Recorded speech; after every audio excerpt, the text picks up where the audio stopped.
네, 안녕하세요. 구미호입니다. 공공기관 10년차가 말한다. 자기소개서 편입니다. 자기소개서에 대해서 드릴 말씀이 굉장히 많은데요.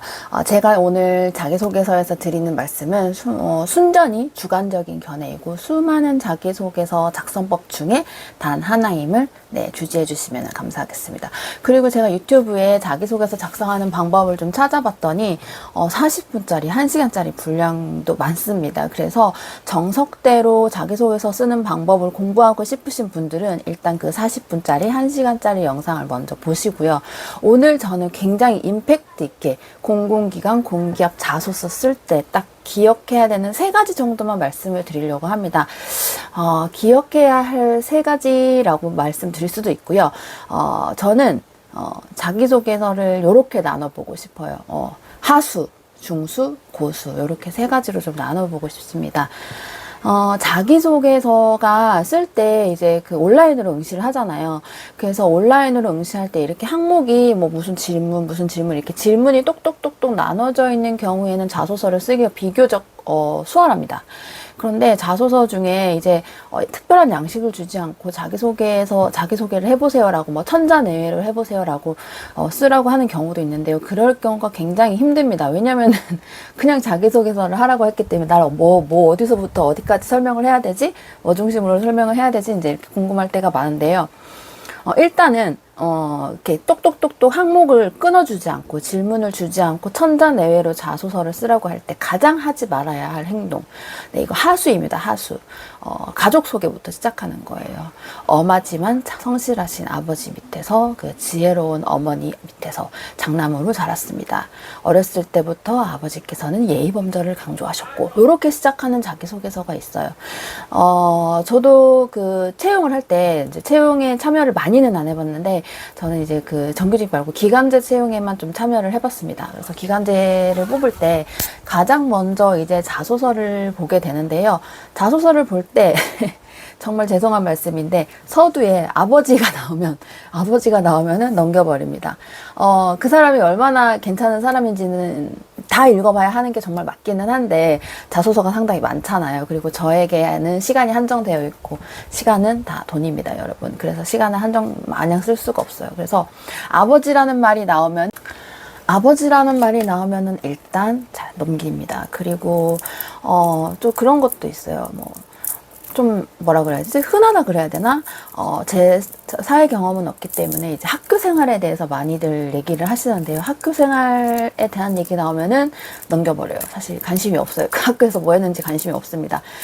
좀 자소서를 쓸 때 그 내가 지원하는 이 기업에 맞춤형으로 썼다라는 느낌을 줘야 돼요. 자소서 안에는 내가 지원하는 기업에 대한 내용이 꼭 나와야 합니다. 그래야지 보지.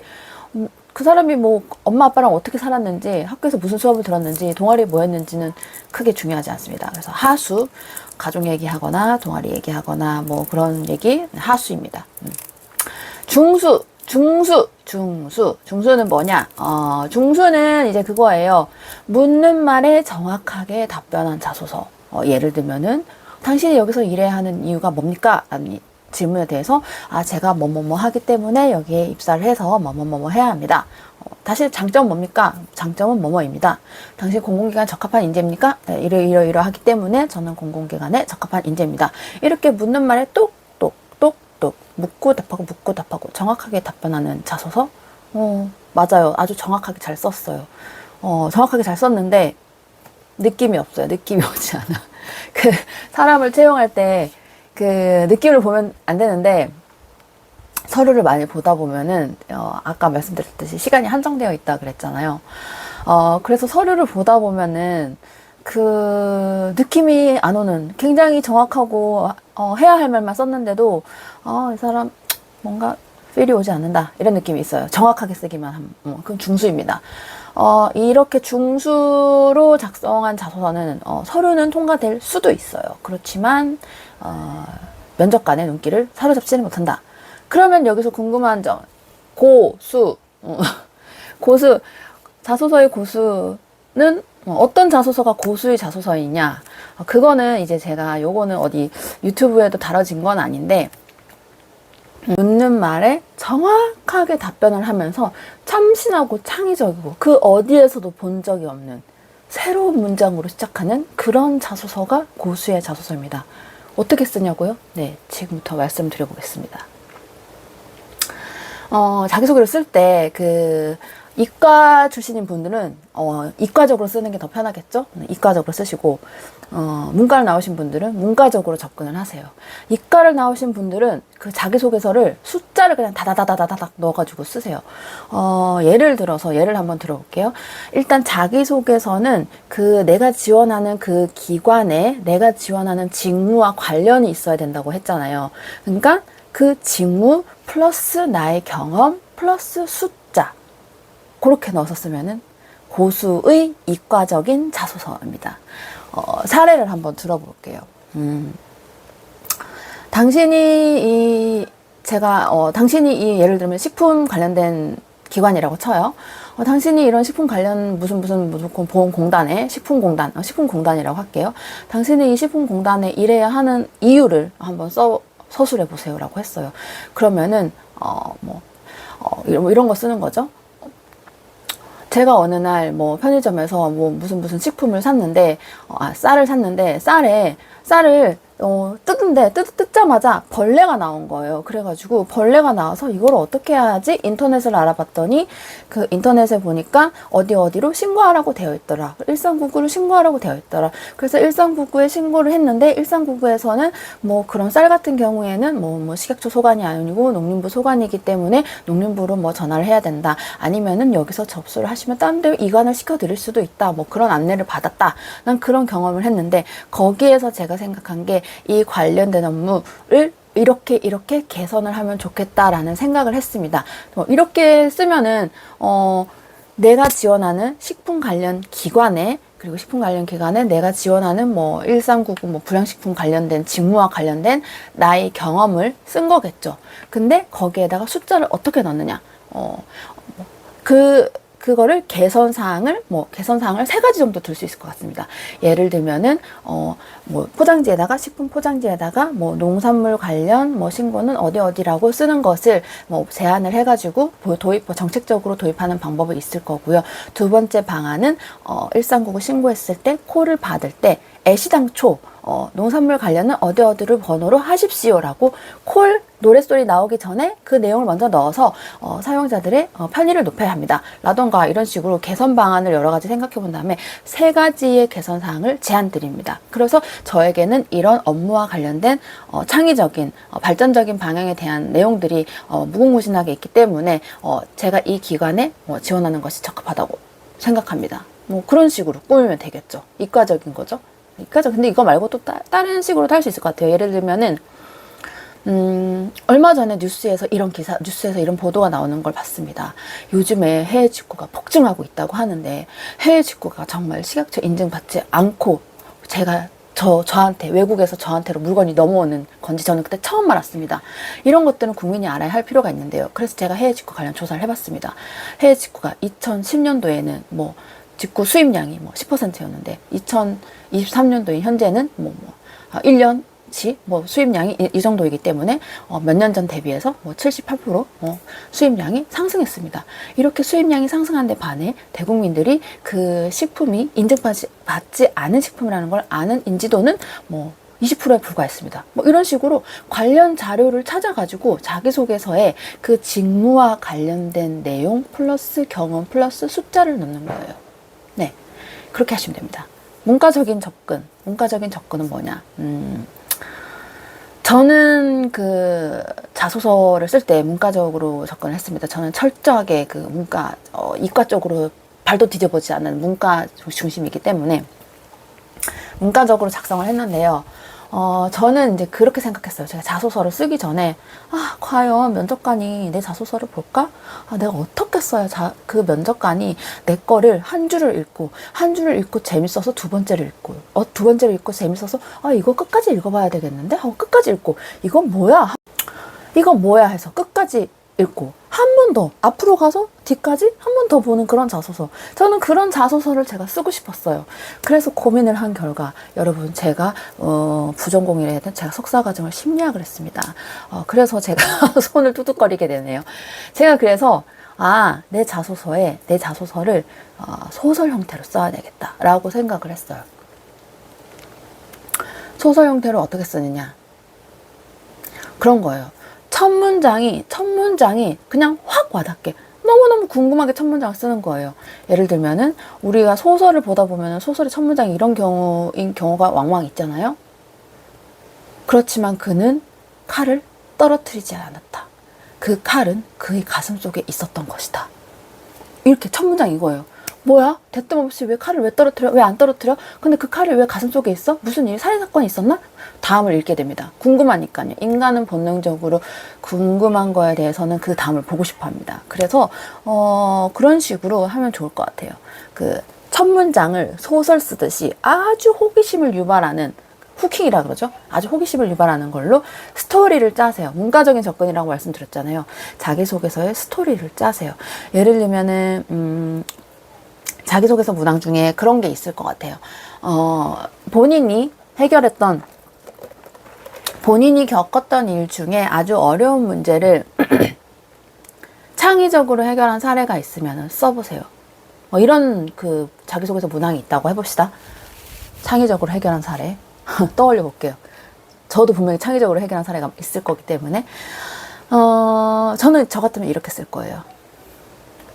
그날 이후로 사장님이 리본도 갖다 주시고 인형도 갖다 주시고 사장님이 저에게 와서 사장님이 저를 구석으로 데려가서 구미호 씨 앞으로는 구미호 씨 하고 싶은 대로 마음대로 해 라고 하셨습니다.